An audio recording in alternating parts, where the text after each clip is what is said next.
صحابہ کرام کا ایک دوسرے کی وجہ سے پیاسے مرنا۔ حضرت ابو جیم بن حذیفہ رضی اللہ تعالیٰ عنہ کہتے ہیں کہ یرموک کی لڑائی میں اپنے چچا زاد بھائی کی تلاش میں نکلا کہ وہ لڑائی میں شریک تھے، اور ایک مشکیزہ پانی کا میں نے اپنے ساتھ لے لیا کہ ممکن ہے کہ وہ پیاسے ہوں تو پانی پلاؤں۔ اتفاق سے وہ ایک جگہ اس حالت میں پڑے ہوئے ملے کہ دم توڑ رہے تھے اور جان کنی شروع تھی۔ میں نے پوچھا پانی کا گھونٹ دوں؟ انہوں نے اشارے سے ہاں کی۔ اتنے میں دوسرے صاحب نے جو قریب ہی پڑے تھے اور وہ بھی مرنے کے قریب تھے، آہ کی آواز کی۔ میرے چچا زاد بھائی نے آواز سنی تو مجھے ان کے پاس جانے کا اشارہ کیا۔ میں ان کے پاس پانی لے کر گیا۔ وہ ہشام بن ابی العاص رضی اللہ تعالیٰ عنہ تھے۔ ان کے پاس پہنچا ہی تھا کہ ان کے قریب ایک تیسرے صاحب اسی حال میں پڑے دم توڑ رہے تھے۔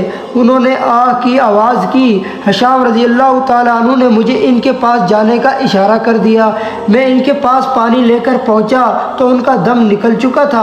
ہشام رضی اللہ تعالیٰ عنہ کے پاس واپس آیا تو وہ بھی جاں بحق ہو چکے تھے، اور ان کے پاس سے اپنے بھائی کے پاس لوٹا تو اتنے میں وہ بھی ختم ہو چکے تھے۔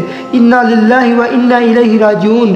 اس نوع کے متعدد واقعات کتب حدیث میں ذکر کیے گئے۔ کیا انتہا ہے اس اعصار کی کہ اپنا بھائی تو دم توڑ رہا ہو اور پیاسا ہو، ایسی حالت میں کسی دوسرے کی طرف توجہ کرنا بھی مشکل ہو جاتا ہے کہ چاہے کہ اس کو پیاسا چھوڑ کر دوسرے کو پانی پلانے چلا جائے، اور ان مرنے والوں کی روحوں کو اللہ تعالیٰ اپنے لطف و فضل سے نوازے کہ مرنے کے وقت بھی جب ہوش و حواس سب ہی جواب دیتے تھے، یہ لوگ ہمدردی میں جان دیتے تھے۔